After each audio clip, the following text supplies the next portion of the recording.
Thank you very much, Mr. Terry, and thank you all again for being here and just for being the team that is battle tested. No doubt about it. Thank you, Councilman, for being here as well, Councilman Green and Councilman Thomas. You know, our theme for this year's hurricane season is that it takes all of us. And as I look out and I see Larry Barabino Jr. of Nord, and we just cut the ribbon on the turf there in the feed, and Joe Brown is just going on and on. But the turf was that from the Super Bowl. And at the field, the infield, it says, it takes all of us. And it's stuck with me since then, you know. And so, of course, that field was played on by champions, but they're champions right here in the city of New Orleans in terms of our residents, our young people, our families. And so I had to give that shout out. But also what I mentioned to my team in my mayoral briefing, just really took an opportunity to thank our Unified Public Safety Command, who has just been working tirelessly relative to ensuring that the fugitives were captured, and that work just continues to move forward. But progress is something that we're standing on. So from our governor, Governor Landry, Attorney General, of course, to our law enforcement partners, my chief, NOPD, of course, state police, FBI, and the like, thank you so much for what you do. But shifting gears here now, as hurricane season approaches us on June 1, I just want to reaffirm that the city of New Orleans, we're prepared, our emergency plans are in place, and just the safety of our residents and our visitors just continue to remain our top priority. As you know, investments that we have made as a city just continue to demonstrate the resilience of this city, but we just keep getting better with time. One of my mother's favorite groups, the Whispers, used to sing that, just keep getting better with time. And so I was thinking about that as I was coming out here because, the investments are real. They have paved the way, and when you invest big, the results are big. So at every turn and throughout my briefing, I just had to make note of the investments continue to pay off, and as we prepare for yet another hurricane season in our city. But also understanding hurricane season, what we get sometimes are not hurricanes, it's other things too, whether it's tornadoes or other weather events that come our way. We're battle tested and ready. Just want to continue to thank our people, because it really is the people to people relations that solidifies us as being our first responders, meaning your neighbors as well. So not just our first responders are on the line. It really is our communities, our neighborhoods, and of course, our neighbors. Our NOLA Ready just again continues to meet the needs of our people in real time with our real-time NOLA Ready alerts. And I just want to continue to echo people sign up. We're just seeing just continued response from the public as this being the trusted arm of communications. And so please text all one word, NOLA Ready, all one word, to 77295. Our Office of Homeland Security and Emergency Preparedness just has conducted numerous tabletop exercises, as well as leaning in to all of our first responders at the state level, federal level, and of course, a local level, which includes, of course, FEMA and the National Weather Service. So it just didn't start on today, even with me being briefed, but again, my official brief was on this morning. So as we approach the 20th anniversary of Hurricane Katrina, we just reaffirm our mission to build a stronger, more resilient city for our residents and for our visitors. And it's just a proud moment to stand here and as a community leader 20 years ago, a neighborhood president of Broadmoor, leading the recovery of this city at the grassroots level, and now being mayor. It's like, wow, we've come a long way, but we've come a long way together. It takes all of us. So with that, I'm going to turn it over to our Director of Homeland Security, Mr. Colin Arnold. You're going to hear from numerous leaders, again, that is a reflection that it takes all of us, and we will get to Q&A after everyone has been able to brief out, and I'll come in and go out as I need to make clarifications and the like. So with that, Colin. Thank you, Mayor. These chairs. Thank you, Madam Mayor. Thank you for your leadership. Chairs sitting up top. It's kind of a high top over there. I want to sit with you all. I want to start, it's a packed room, and I just want to thank all our partners for being here today. The full room reflects the strength of our partnerships and that this work is not done alone. Our city, regional, state, and federal private sector partnerships are invaluable to our preparedness and our response efforts, and these are relationships that have been built and nurtured over years, not hours, minutes, days.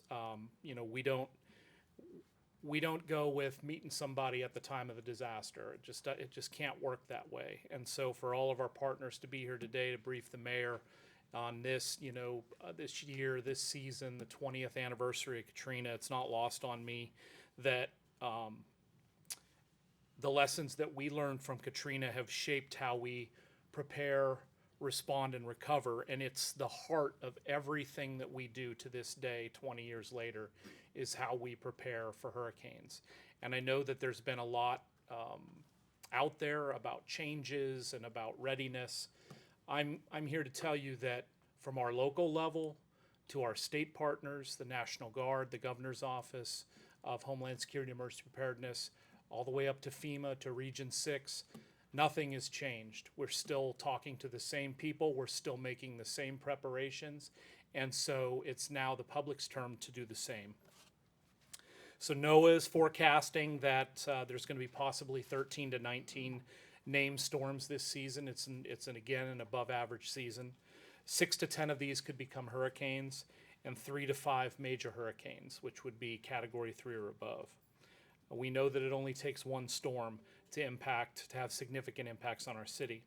And obviously, as I've said before, and as we've talked about before, rapidly intensifying short notice storms seem to be the normal, and we must plan accordingly. This outlook, it reinforces the importance of being ready early and staying prepared throughout this hurricane season. So NOSEP stays committed to leading a coordinated citywide response. We're preparing for multiple different types of scenarios of how storms could affect us. And we still are very concerned about long-term power outage and the increased emergency needs that comes along with that. Our emergency resource centers, ERCs, play a vital role, especially when power may be out for extended periods of time. We're focused on caring for our elderly population and other vulnerable residents. We're working closely with our state and federal partners to ensure that generators can be deployed to key sites across the city in partnership with Larry Barabino with NORD-C and Emily Painton with the New Orleans Public Libraries, among others. Our goal, I should say that these generators will support facilities that have transfer switches already installed, permanently installed. As I said, recreation centers, libraries, and the Morial Convention Center. Our goal is to make sure that adequate power is ready to go, especially where it's needed, to support the residents through a storm. To that end, we have a strong partnership with Energy New Orleans to prioritize power restorations. We're actually meeting with them this afternoon to go over that list of all critical facilities. They will be reviewed. We've also managed to work with Energy to include independent living facilities and other facilities where we know vulnerable populations are to be on that list for prioritization to be restored. That list also includes public safety, infrastructure, and critical facilities that serve vulnerable, medically compromised individuals and are essential for life and safety. Our Unified Public Safety Warehouse, something that we've been wanting to get together for a long time, is humming along. We've got about 70,000 square feet of critical supply storage for public safety agencies, which includes medical supplies, cots, rescue equipment, and a lot more. And we're just getting started there. We've got a lot of work that we want to do to make that even more premier than I think it is right now.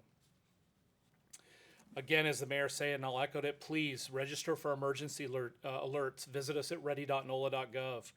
Text NOLA Ready, one word, to 77295, and that's for updates and alerts in English. If you prefer Spanish, you can text ESP. That's ESP to 77295, and you'll get all those same alerts in Spanish. Follow us on social media at NOLA Ready. Review your emergency plans for your household and include plans for seniors and pets. This includes both your evacuation plan, should it be a major storm, or a shelter-in-place plan for lower level storms. Gather emergency supplies, very important. Water, non-perishable foods, medications, important documents. Get yourself ready with a go bag if you have to leave and a home kit if you have to stay. And that home kit should include supplies for 72 hours, 3 days. 3 days. Last time when we had to set up emergency resource centers, we were able to have those up within 12 hours, which we were very proud of. That may not always be the case. There could be things that prevent us from being able to get to you and to start providing some of these services as soon as we'd like. We're sure going to work on getting it done immediately, but that's one of the things, is having 3 days worth of supplies in your own home is going to make you much, much safer. So again, stay connected, stay informed, stay prepared. Together we can keep New Orleans safe, and we're ready for whatever this hurricane season brings. Thanks. And I think next we have Lauren Nash, our esteemed colleague from the National Weather Service. Thank you, Bob. Hi, good morning, everybody. Well, I guess good afternoon at this point. We here at the National Weather Service, New Orleans, Baton Rouge, stand ready to support the city of New Orleans and all of Southeast Louisiana, Southern Mississippi, 24/7 to assist all hurricane and other weather-related needs. We encourage everyone to prepare now. As Colin says, it only takes one storm to make it a bad season. Also, I want to remind everybody that the cone and the spaghetti models that you see do not tell you about impacts or what will impact you and at your location. So really know where to find weather information and know how to interpret it. I also want to talk about, we have a new system this year. It's called weather.gov/translate. That is a website. We are one of the few National Weather Service offices that have all of our products translated live in real time in Spanish and Vietnamese. So that'll be a really great resource this year. We will be ready to assist anything else. Thank you all. Ms. Lauren, can you please just mention social media in terms of communication, information, what to trust, what not to? We could definitely talk about that. We're all people out here, government, media. We want people to make sure that they follow a trusted source of information, their government source, the media source. We're seeing a lot of the sites out there that are not posting the best information, and that causes our citizens to get confused, not know which one to follow, and then sometimes shut down. So keep encouraging that to everybody that you talk to. We want to make sure we're getting the best information out, the right information out as quickly as possible. And then you mentioned also in my briefing the cone doesn't mean the strength. No, it does not. Okay. The cone, does not mean the strength of the storm, does not show the impacts. It does not show really much for your information at all. It's just a statistical model that says the center line will stay in within 66% of the time. So keep looking at those impacts, those hurricane threat and impact graphics, and then what we send out locally. Cool. Thank Thank you you. very much. Thank you very much, and we're going to keep it going, and I'm going to ask Chief Hans Gontier with the New Orleans Police Department to come forth. Chief? Thank you, Mayor, and good afternoon, everyone. As always, with any emergency situation, the NOPD will be fully staffed 100%. And we ask them, as we ask you all, to also finalize your personal emergency plan and your exit strategy if you have to leave, or to be able to hunker down correctly. Our district captains will meet with their National Guard counterparts at another meeting probably next month. As far as equipment goes, the NOPD has 18 boats currently operational. 2 have been loaned out to NOFD. We have 6 total stake body trucks for high water assistance. All our generators in every district has been tested, and any of those that needed repair are being taken care of right now. As far as logistics goes, one other thing I want to mention is Operation Underpass for us, which consists of not driving through high water. We'll have vehicles and barricades in areas where high water exists. And our message is that you help us with that, to communicate to people to not drive through those underpasses, because that puts not only yourself at risk, but also our law enforcement and emergency personnel that have to come rescue you. We also are prepared to staff any security task force, such as the convention center, and also we'll be working with NOSEP to provide traffic and security assistance in those areas. We've also asked our officers to work with traffic and security with NOSEP if we have to man the convention center, and also evacuation and helping with that. Thank you. Thank you, Chief. Okay, thank you, Chief. We're gonna keep it going. We're gonna have Chief Nelson with the fire department. Chief.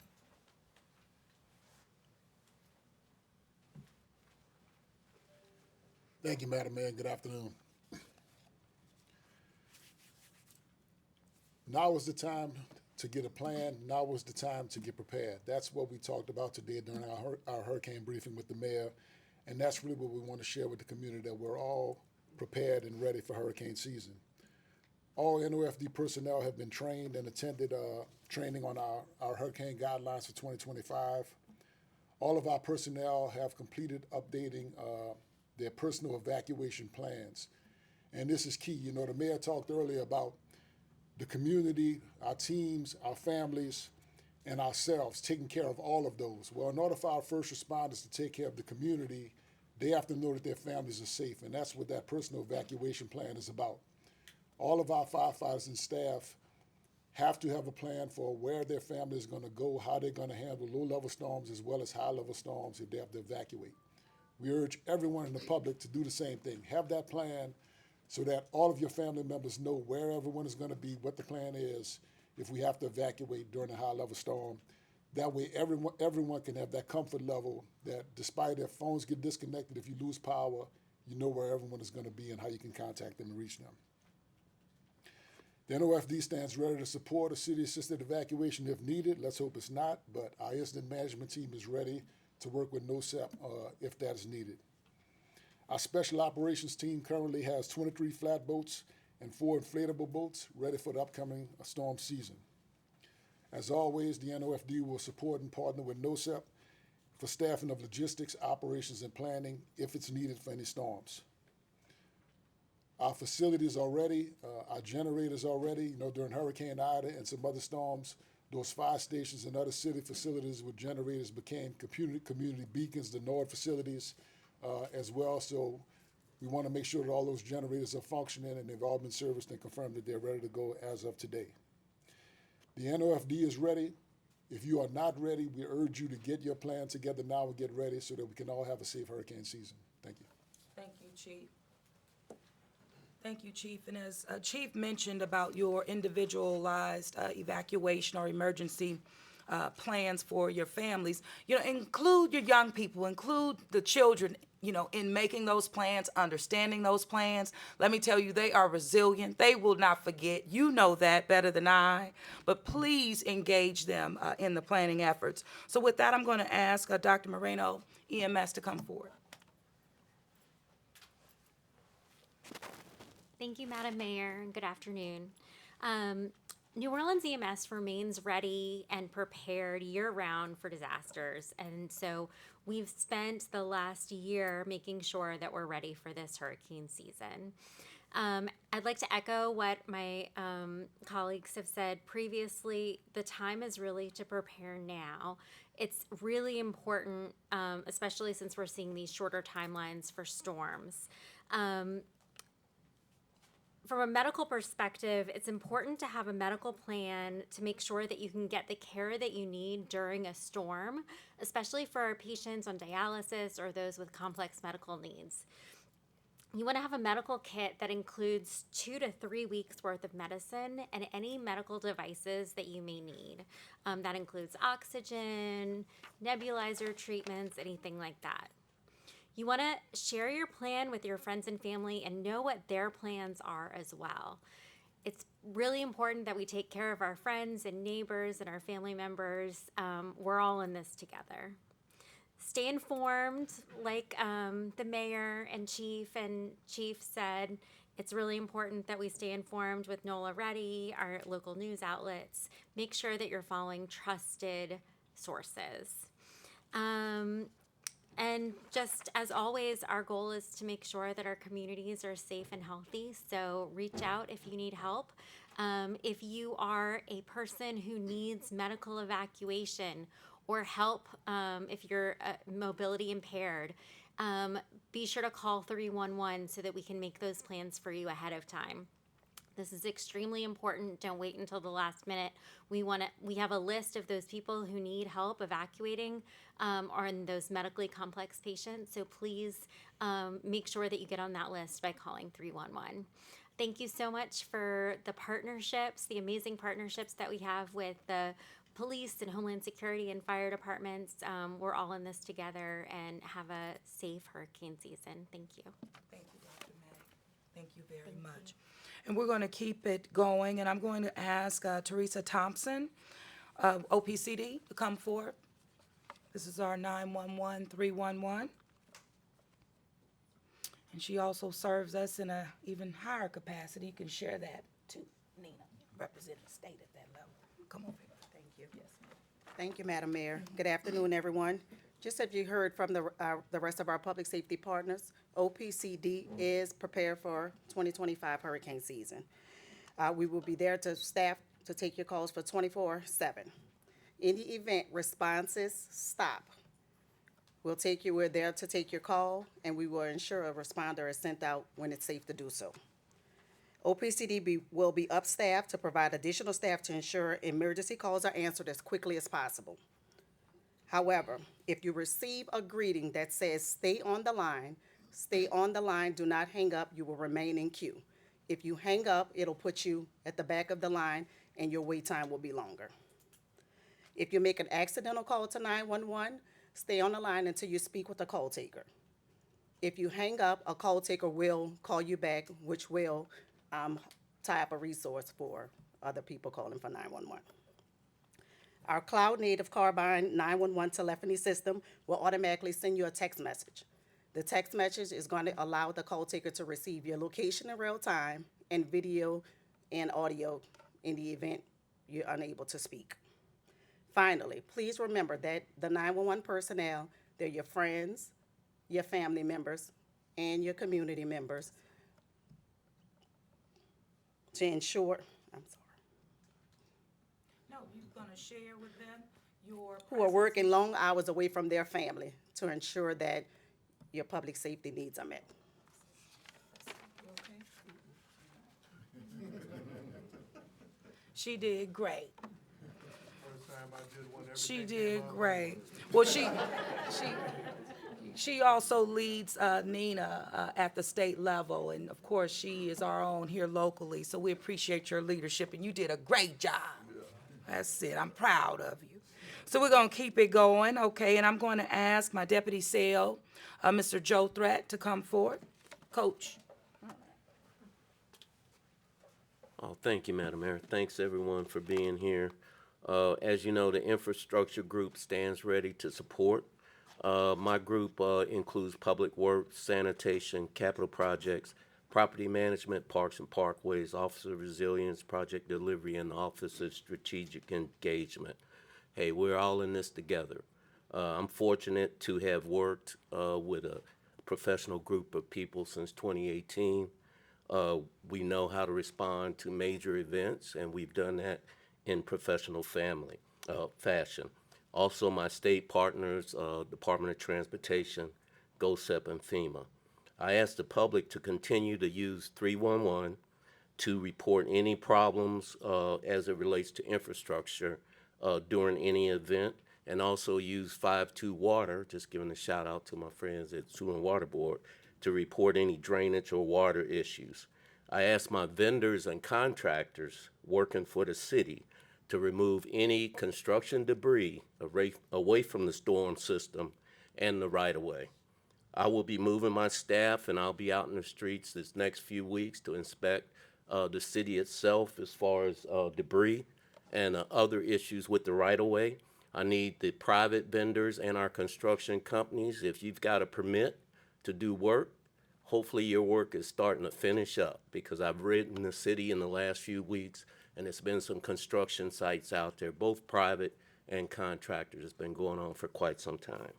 I also ask the public to assist with reporting anything to us and look after your own city, your neighborhoods and your storm drains, and we're all in this together. Thanks so much. You said it right, Joe.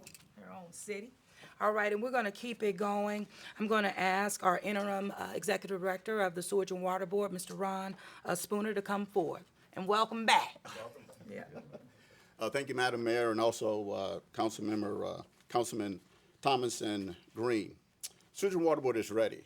In preparation for this upcoming hurricane season, the Sewage and Water Board continues to test, repair, and perform maintenance on all of its equipment, as well as train all staff to ensure our proper readiness. Specifically, this work includes testing our generators and our standard operating procedures at all of our drainage pumping stations, both of our water treatment facilities, as well as our wastewater treatment plants to confirm its operators and equipment are in good and proper working order. This training is done throughout the year to prepare not just for hurricane season, but for all intense weather events. While hurricanes should be monitored, residents should be mindful that summer rainfalls can also pose significant threats. When rain intensities are high, specifically over an inch an hour, residents may see, and I say may see, localized street flooding. The Sewage and Water Board's drainage system can handle 1 inch for the first hour and a ½ inch thereafter. So which means 3 inches in 1 hour can take approximately 5 hours to drain that water. As we move into hurricane season, we have 88 of 93 major pumps available. Our Old Carrollton Underpass station has 2 pumps of 3 out, but we have deployed a portable pump at that station to supplement that. All of our other underpass stations are operational. We do anticipate to bring on 2 additional major pumps by the end of August of this year, bringing a total of 88 to 90. From a power perspective, we have 67.5 megawatts of power, 25 hertz power available. That puts us in a strong place as we go into this hurricane season. It provides us some redundancy. As far as our electromotive diesel generators, our EMDs, all 5 of 5 generators are ready, and 4 of our 6 frequency converters are ready to use. As far as our self-generating turbines, turbine 4 and 5, which are our 25 hertz turbines. 4 is our steam turbine and 5 is our combustion turbine. Those 2 turbines are available. And our newest turbine, which is our 60 hertz turbine 6, that was constructed in 2012, is also available. Finally, to see the Sewage and Water Board's real-time pumping and power status, please visit our website, swbno.org, and take a look at our pumping and power dashboard. Madam Mayor. Thank you. All right, thank you so much. Progress, definitely. And I'm going to ask now Larry Barabino Jr. to come forward as our CEO of NORD-C, and who has now fully been embedded into our emergency response, pre and post, and that is NORD-C. Larry? Good afternoon, everyone. As summer is the busiest time of the year for NORD, we're looking forward to serving over 3,000 youth and teens with our summer camps. Baseball, t-ball, and softball has kicked off for NORD, as well as we're gearing up to open up multiple swimming pools, up to 17 swimming pools this summer. As we prepare to do that, we also prepare to shift, as we have done in the past few years, in case of emergencies, whether we had to use our centers as cooling centers or use our centers for housing and emergency centers and even resource centers. So we at NORD stand ready to assist in any capacity as it relates to opening up to 9 multi-purpose recreation centers that's already set with generator connection systems prepared to open up anytime that they're needed for any disaster or for any emergency situation. Thank you. Thank you, Larry. Thank you very much.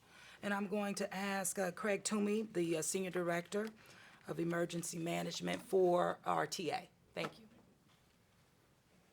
Thank you, Madam Mayor. So the City Assisted Evacuation Plan is here to help residents who cannot evacuate on their own. So the RTA supports staff by providing buses and paratransit services to move people out of harm's way. Once an evacuation is ordered, you can catch a bus at any bus stop heading downtown, which will take you to the Smoothie King Center, which is the parish pickup point for the state shelter transportation to state shelters. If you have special mobility needs, we ask that you call 311 for assistance.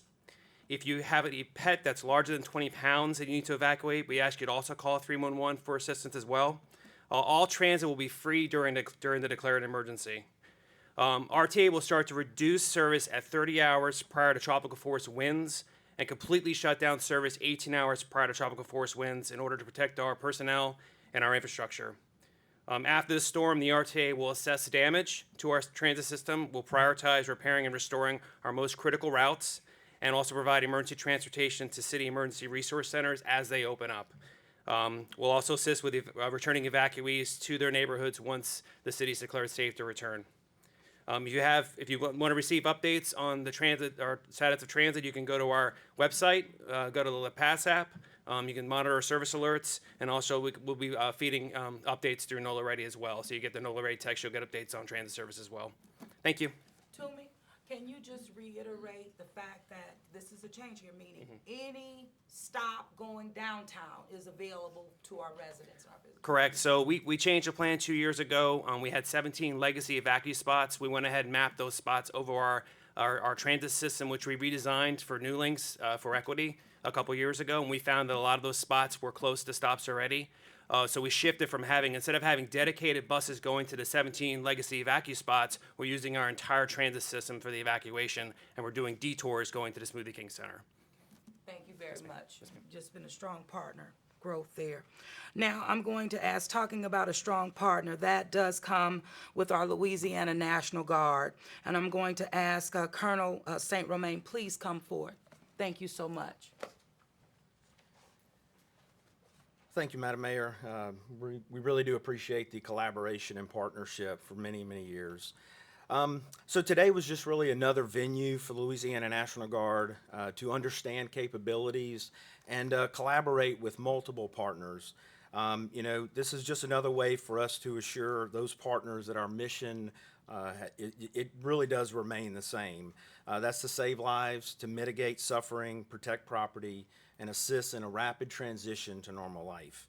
The Guard is a support element of all civil authorities and other agencies, but we're trained, we're ready, we're equipped to respond and mitigate any risk posed by hurricanes.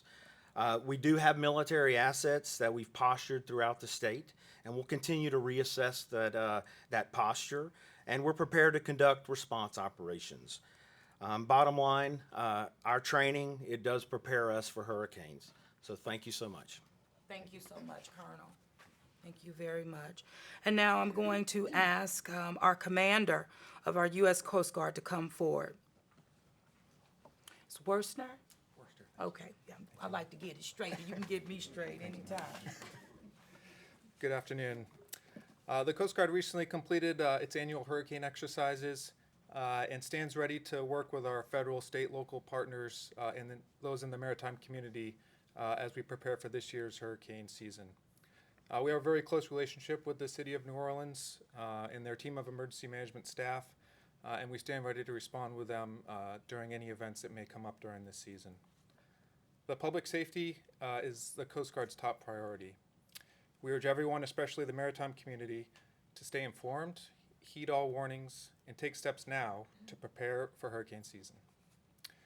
As I have heard today, and I will reiterate again for the speakers before me, be prepared.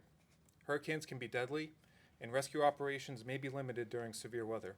Have a plan, secure your boats, and gather emergency supplies before the storm arrives. Stay informed. Follow official updates and instructions from local authorities. If you're in an evacuation or flood zone, leave when told to do so. In an emergency, call 911 or use VHF channel 16 to contact authorities for help. Social media should not be relied upon if you're in danger or in need of rescue. Thank you.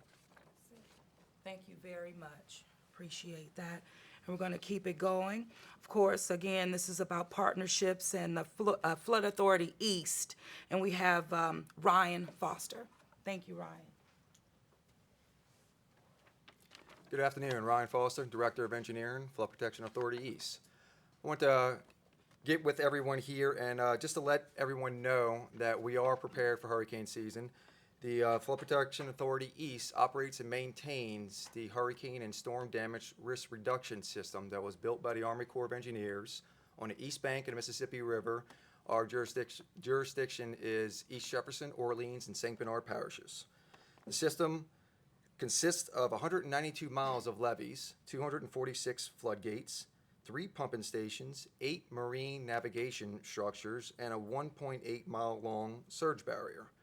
We have exercised all of our gates, completed all of our quarterly and annual inspections, and conducted our hurricane tabletop exercise.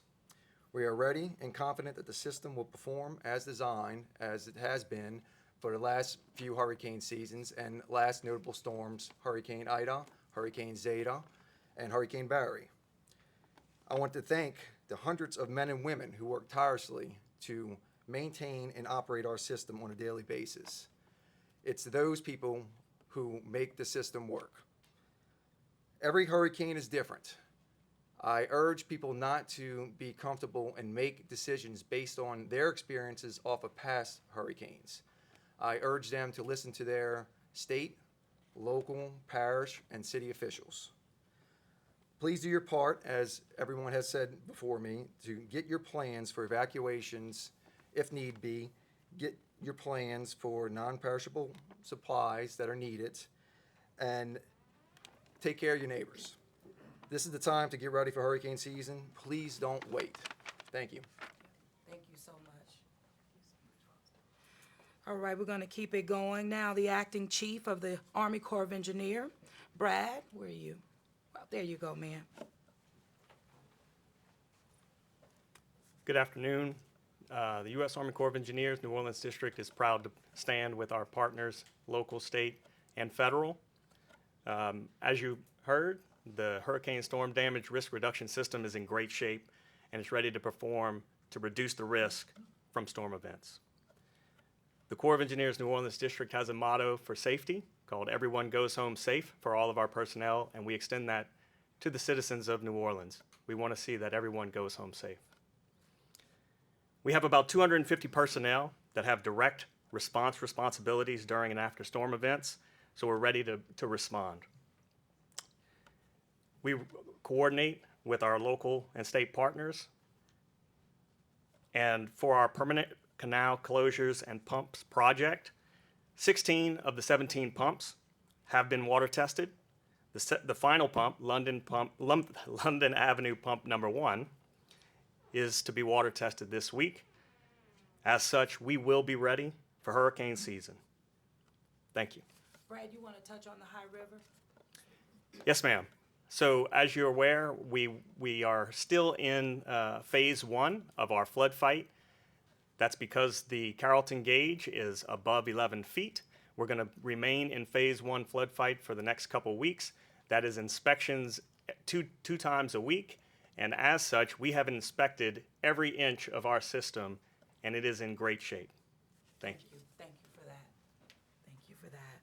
And Kelly, hey, Kelly. All right, so we're coming to an end here soon. But we'll bring up our last part. Well, not our last partner, Kelly, you're not, because I have my councilman right here. But with the New Orleans and Company, Ms. Kelly Schultz, please. Thank you, Madam Mayor. Good afternoon, everyone. New Orleans and Company is ready for hurricane season 2025. We've provided the mayor and her team with a list of all the major groups that are going to be in town from June through November. Those are groups that range in size from 1,500 individuals to over 25,000. In fact, today we have 9,000 visitors who are arriving in the city for a major convention. Keep in mind, we work hard every day to not only fill the convention center, the New Orleans Memorial Convention Center, but also hotels around the city. So we are making sure that our customers are aware of the plans, are aware that we are battle tested for sure, as the mayor often says. We like to say that we are built to host. That is one of the reasons why conventions are attracted to our city. Being built to host is also being prepared for disasters such as hurricanes and making sure that our visitors remain safe. Earlier this year, we were able to stand up a 22,000 person convention in the midst of a historic snowstorm. So whatever comes our way, we are prepared in partnership with the city. And then as we go through this hurricane season, we're also looking at how to commemorate 20 years since Hurricane Katrina. And I think we all should be very proud. Other destinations now look to us for leadership, for guidance. For example, we at New Orleans and Company have counseled our colleagues in Asheville, North Carolina on how to bring a tourism industry back post-storm. So I think we have a lot of success stories to share, and we will be working in partnership with the mayor's team to get that good news out to the world as we commemorate 20 years since Katrina. Thank you. Every reason to stand tall and really be proud, because it takes all of us, and all of us have really leaned in to get this city where she is on today. It takes strong partnerships, and definitely one with the New Orleans City Council. You know, as I stand here and just reflecting on the briefing, one of the things that we will be utilizing in its full complement is what we have funded, which is our public safety logistical warehouse. Long time coming, and working together, we were able to pull that off for our first responders. Director Chief, what you got? If we can just get Roman to talk about the personal generators and the carbon monoxide detectors that they are installing as the hurricane season come up, how to properly refuel them. Absolutely, absolutely. And Chief, stand down just a second and let me move forward with my councilman, and then we'll circle back around and with additional information and any questions that may come our way. Councilman Eugene Green. Thank you. Uh-huh. Thank you very much, Madam Mayor, and I appreciate your having this press conference today, an annual press conference, but it's something that goes on that we need to talk about throughout the year too. It's okay to be redundant, so I'm going to be redundant about a couple of things. Prepare and plan as if the worst will happen, but this positive is to hope and pray for the best. But prepare and plan as if the worst will happen. It's important for us to recognize that we are a city that has gone through decades of hurricanes and has responded and has always come back. But our citizens should expect that certain things will happen, and if they don't happen, then that's good. Expect that the power will go out, expect that there'll be a situation involving the water, but the bottom line is that we should be prepared for it. The mayor has assembled a tremendous team internally, and we also have federal, state, and local partners, and the members of our public are seeing them speak today. But a very, very important component of the preparation that I want to emphasize is the emphasis on our citizens doing what we can to make sure that we are prepared in the most positive way for what could potentially happen. So as a council member, I see a lot. I go to a lot of organizations. I visit a lot of churches. I visit a lot of community association meetings. I'm calling on our community associations to, at your meetings, put on the agenda a discussion of storm preparedness. I'm also calling on our churches to be very deliberate. There are hundreds of churches throughout the city, and on this Sunday, June 2nd, they're going to see a lot of people. Mention in your churches and encourage everyone to do what it takes to be prepared. Social groups.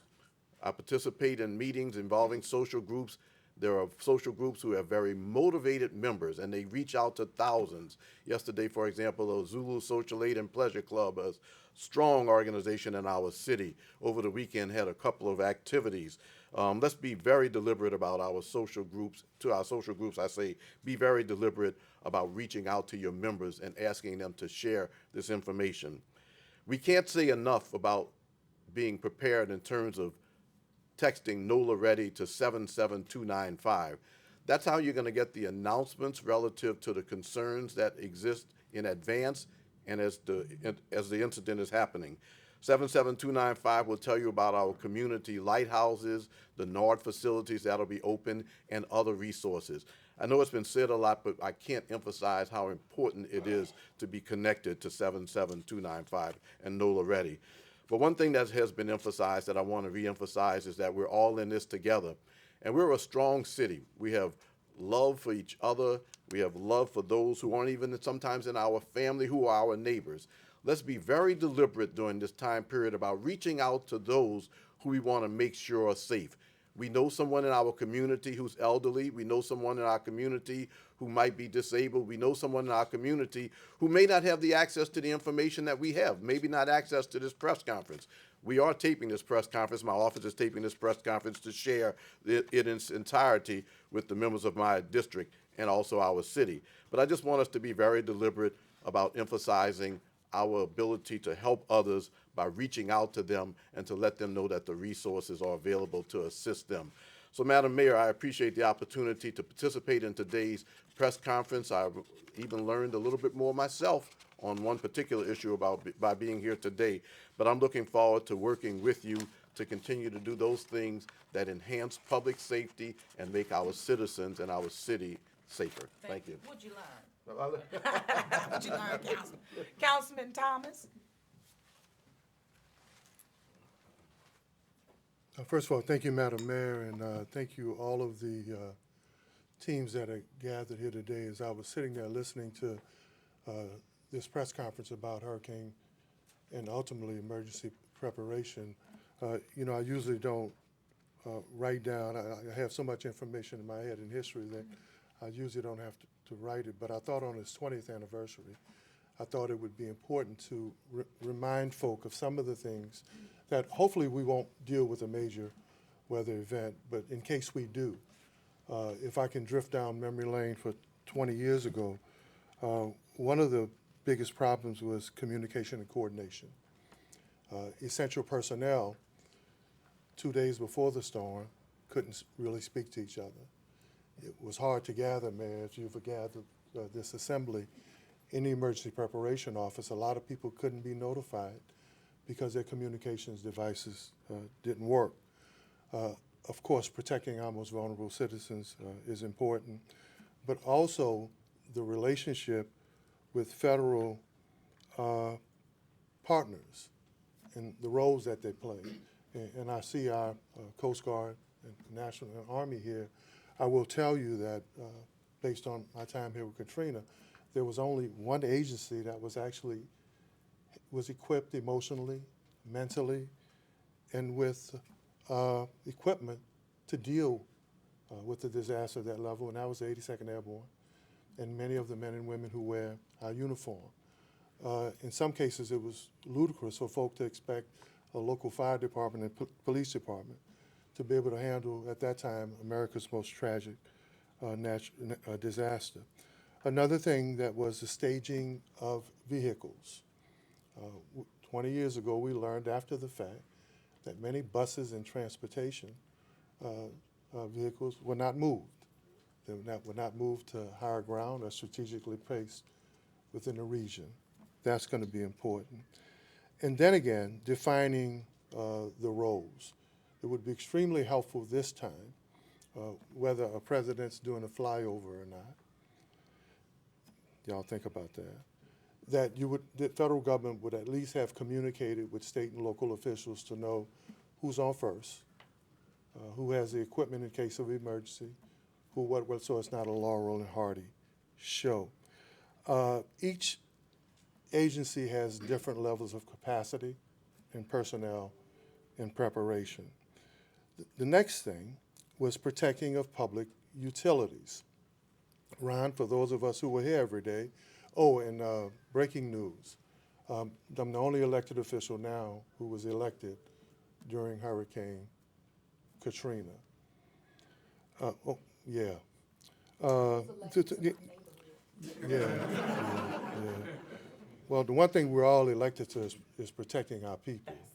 Period. But as an elected official, at that time, I think I was the only person in that role then. The Sewage and Water Board, that West Bank utility site was the only site that had potable water that was functioning. But it was functioning without supplies, Meg. They didn't have blankets and food and rations. And most importantly, it didn't have security to protect it. So if you were here then, like I was, you knew that there were many people who were stranded on the West Bank who saw that as a safe space, and they were threatening to take that facility. So we coordinated with the late Bernazani and other agencies to make sure that you would specifically protect public utilities.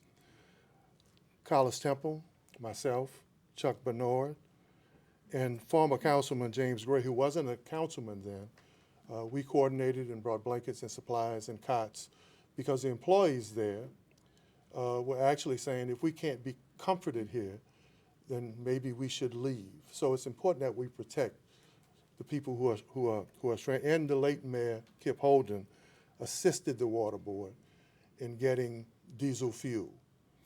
No one thought about the fact that some of this stuff runs on diesel fuel.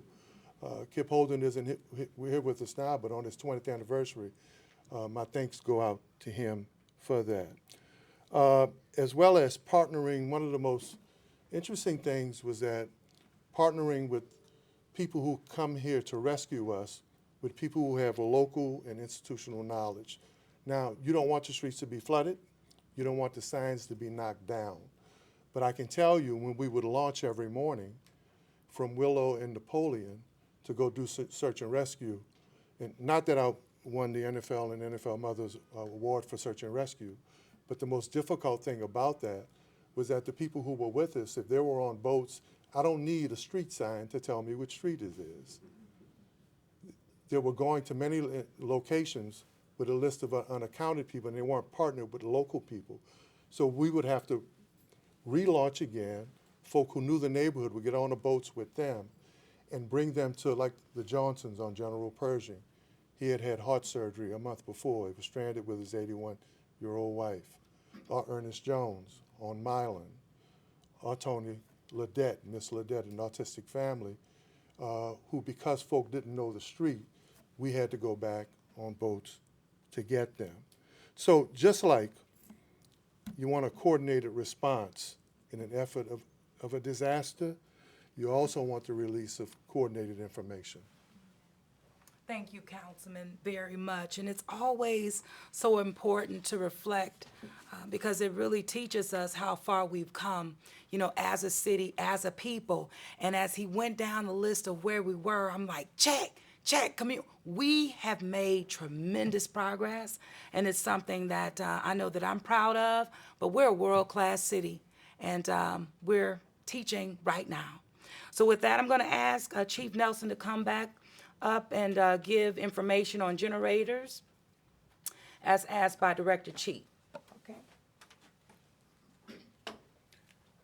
Yes, ma'am, thank you again. And Director Chief brings up a good point. You know, normally during storms, we talk about the threat with people getting new generators and the risk of carbon monoxide.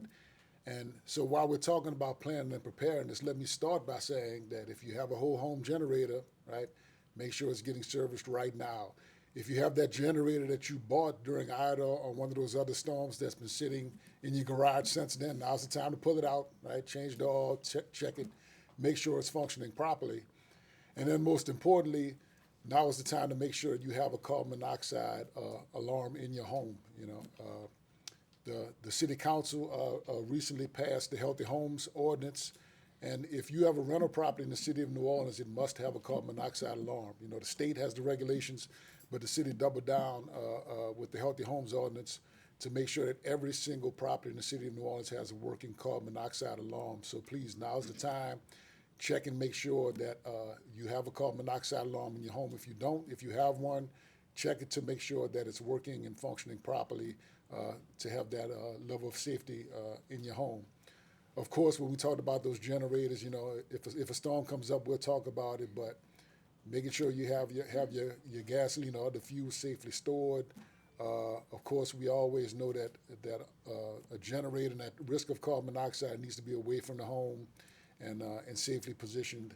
But we'll talk about that further. But right now, talking about planning, talking about preparedness, make sure you check out your generator and other devices to make sure they're working, and make sure you have a working carbon monoxide alarm and smoke alarm in your home as required.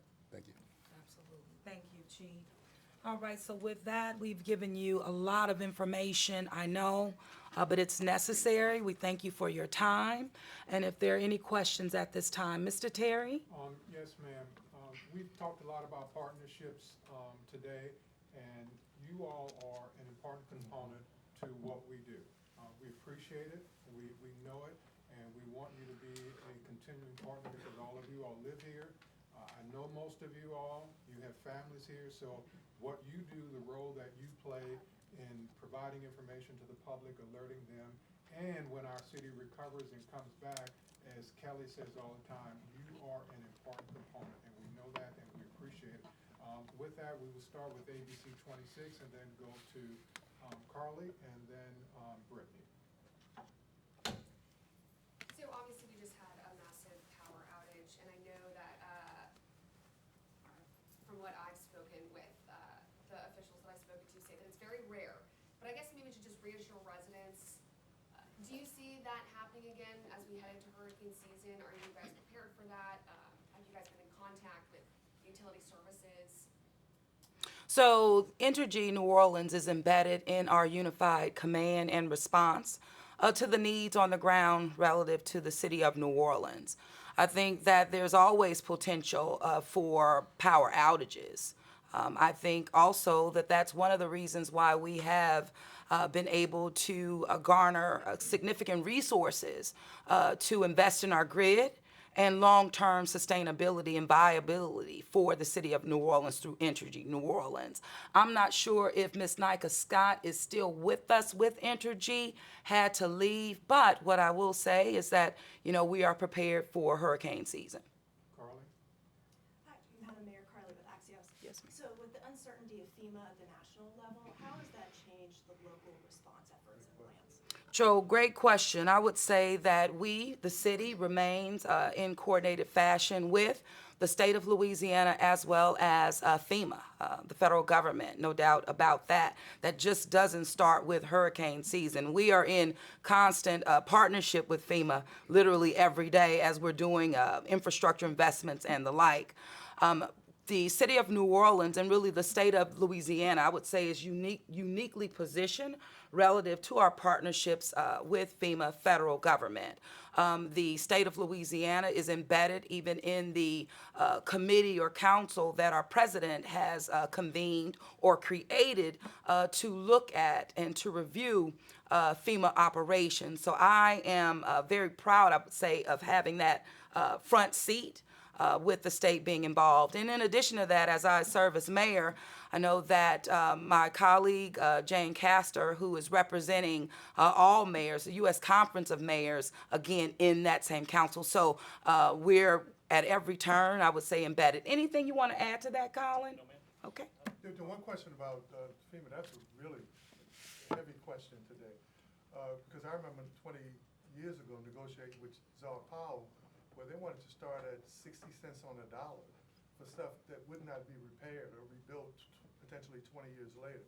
So because of FEMA and this administration is a much different animal, we're going to have to be, that's going to be really, really important, and especially if infrastructure is damaged and critical city facilities are damaged, at what level are they going to commit in terms of a partnership with federal dollars for recovery? That's going to be an important piece. Sure, I would say, though, that the good news is that FEMA remains a strong partner with the city of New Orleans, our regional director, as well as the FEMA director. And so, again, we're going to do everything necessary to keep lines of communications open and being as responsive as we need to be for the residents and visitors of the city of New Orleans. Brittany? I have two questions, if I could. So the first one, in addition to the FEMA question, the National Weather Service had a lot of cuts this year.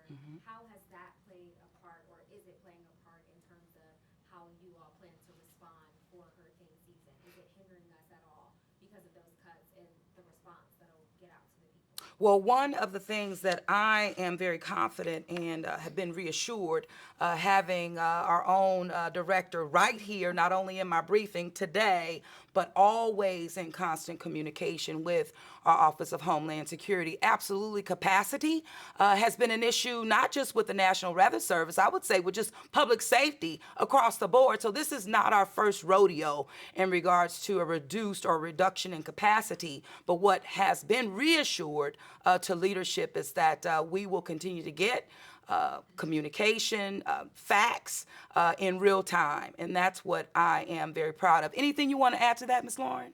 100% the same. We'll be there 24/7 supporting you all. Yeah, feel that. And then the second question was,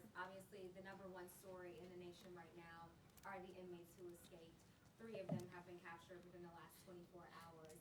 What are your thoughts on how things stand right now and moving forward? Right. Well, I touched on that actually at the beginning of my press conference and really just giving kudos and thank yous to our unified law enforcement partners. Of course, New Orleans Police Department, State Police, FBI, just all of the coordinated efforts that have gotten us to where we are today. Those efforts will continue until all fugitives are in custody. So again, boots on the ground, we're not wavering. As the governor and I stood a while ago and said this. So it's coming to pass. Results, progress. Thank you. Yeah, so the use of the convention center, Colin, you mentioned that it's sort of among this network of resource centers and libraries that y'all are prepared to deploy supplies to. Should the convention center and or any of these other facilities be considered like a shelter of last resort? When can people go to those, and who's eligible to go seek shelter there? Yeah, we'll let you know when these facilities would be stood up to respond to the needs on the ground, particularly in a post-storm setting. If there's a need we will let you know, but the is already embedded in our response relative to being picked up, going to the Smoothie King Center. But I'll allow for Colin to give you more information. Thank you. I actually don't have much to add. The mayor's right. Anything that we're going to do is going to be announced well ahead of time and is going to be adequately staffed, secured, and logistically supported. So it may be the convention center, depending on size, it may be another facility, but we've got options. We're working with both our partners here locally and in the region and at the state level to make this a bigger reality than what we have right now, and because I think it's important. I think we all think it's important, and but no one should self-dispatch to any location without being told,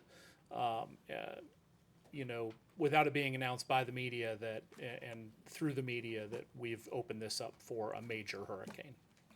And I think the biggest thing to be proud of is just knowing that we have equipped so many of our facilities to fill in that gap when the need comes. And so we're not just laser focused on one or all eggs in one basket. That's what we've prepared for, resilience of this city.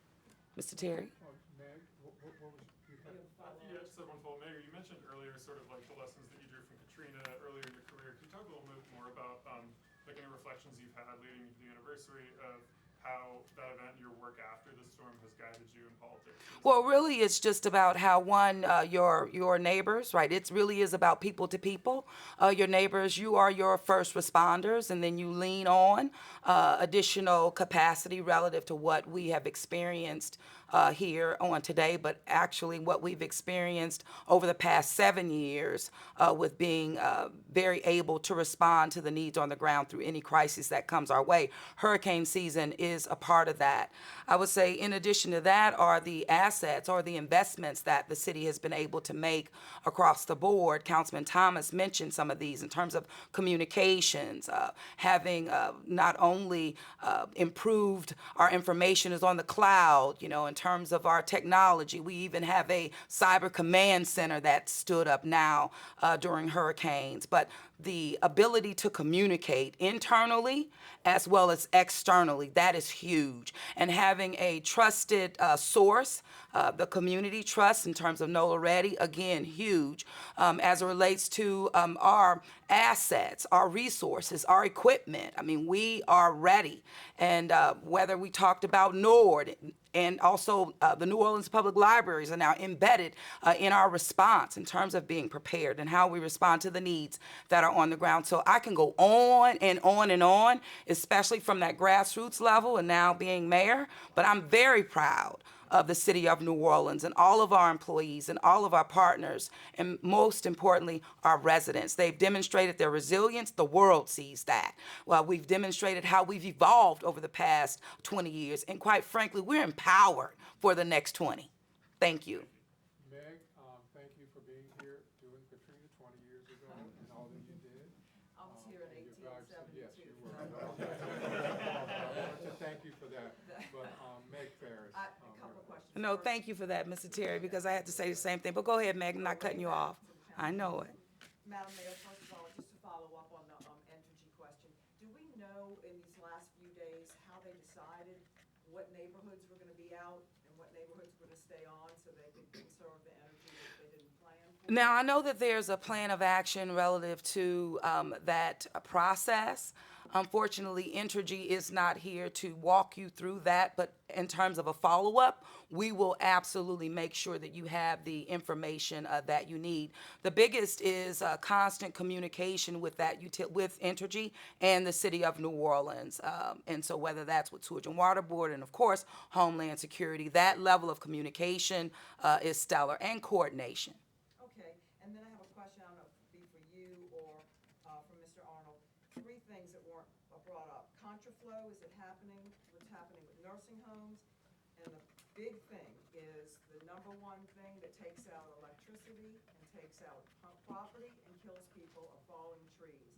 And we have a lot of city trees that are eaten out in the center by termites.